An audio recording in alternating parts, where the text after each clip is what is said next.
Hello আম্মা। কিরে মা, কালকে তো ঈদের বাজার করা হয়েছে তোর? না মা, এই বাড়িতে আমি আর কিছু কিনি নাই। বছরের একটা ঈদ কিনোস না? আমার আগে কস না কেন? আমি টাকা পাঠাই দিতাম ওই দিয়ে কিনতি। না মা, এখনো কিনি নাই, দেখি পরে কিনমুনে। আর বিয়ের পরে এখন কি আর কোনো ঈদের বয়স আছে নাকি? কেন রে মা, তুই যে আগে কত কেনাকাটা করতে পছন্দ করতি, ঈদের আগে তো আমার মাথা খারাপ করে দিতি। আর সেই তুই বলতেছিস ঈদের জামা কাপড় লাগবো না। হ মা, আমারও যে এখন অনেক দায়িত্ব। আচ্ছা, আমি টাকা পাঠাই দিতাছি, তুই কিছু কিনে নিস। না মা, লাগবো না আমার, তুমি ওই দিয়ে কিছু কিনা খাইও। হাতে কি মেহেন্দি দিছোস? না মা, দেখি দিতে পারি কিনা। বৌমা কই গেলা? এইদিকে তো রান্না বান্না সব পইরা আছে, কালকে ঈদের দিন সব গুছগাছ করতে হইব তো। মা এখন রাহি, পরে কথা কমুনে। আচ্ছা মা, তুই ঈদের পরের দিনই চইলা আসিস। দেখি মা, যাইতে দিলে যামুনে। ও মা, কালকে ঈদের দিন, কালকে কিন্তু আমার মেয়ে জামাই আইবো।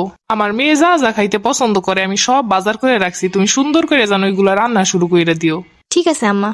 মেয়েদের জীবনটা এত কঠিন কেন? ছোটবেলা থেকে এত ঈদে মজা করে আসছি, কিন্তু এত অল্প টাইমে যে জীবনে এত বড় পরিবর্তন আসতে পারে সেটা মেয়ে না